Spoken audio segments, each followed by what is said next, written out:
بسم الله الرحمن الرحيم.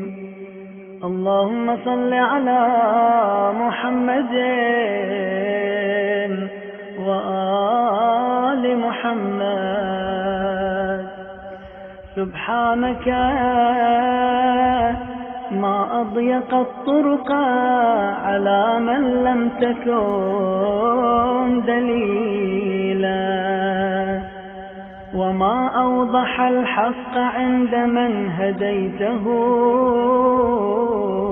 سبيلا. إلهي فاسلك بنا سبل الوصول إليك، وسيرنا في أقرب الطرق للوفود عليك. قرب علينا البعيد وسهل علينا العسير الشديد، وألحقنا بعبادك الذين هم بالبدار إليك يسارعون، وببابك على الدوام يطرقون، وإياك في الليل والنهار يعبدون، وهم من هيبتك مشفقون، الذين صفيت لهم المشارب وبلغتهم الرغائب وأنجحت لهم المطالب، وقضيت لهم من فضلك المآرب، وملأت لهم ضمائرهم من حبك، ورويتهم من صافي شربك. فبك إلى لذيذ مناجاتك وصلوا، ومنك أقصى مقاصدهم حصلوا. فيا من هو على المقبلين عليه مقبل، وبالعطف عليهم عائد مفضل، وبالغافلين عن ذكره رحيم رؤوف، وبجذبهم إلى بابه ودود عطوف.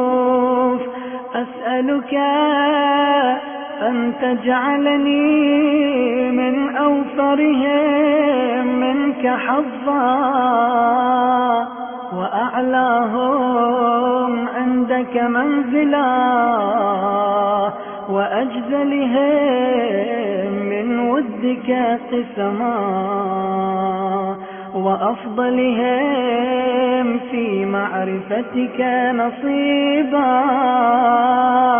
فقد انقطعت إليك همتي وانصرفت نحوك رغبتي،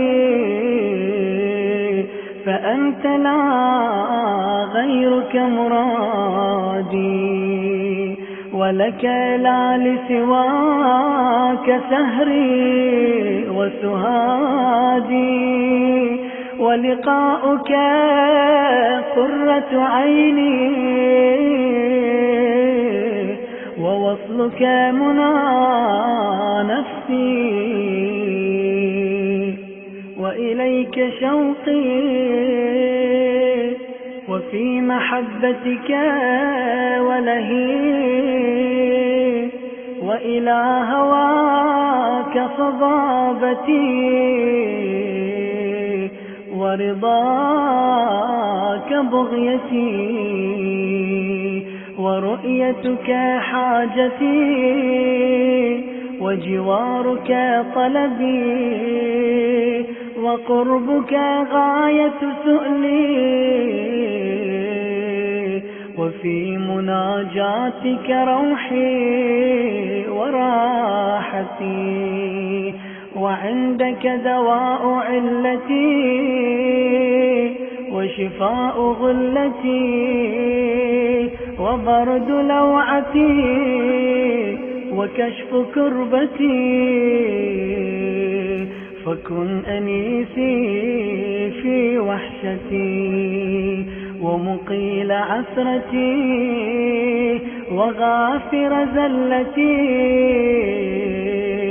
وقابل توبتي ومجيب دعوتي وولي عصمتي ومغني فاقتي ولا تقطعني عنك ولا تبعدني منك يا نعيمي وجنتي ويا دنياي وآخرتي يا أرحم الراحمين وصل اللهم على محمد وآله الطيبين الطاهرين.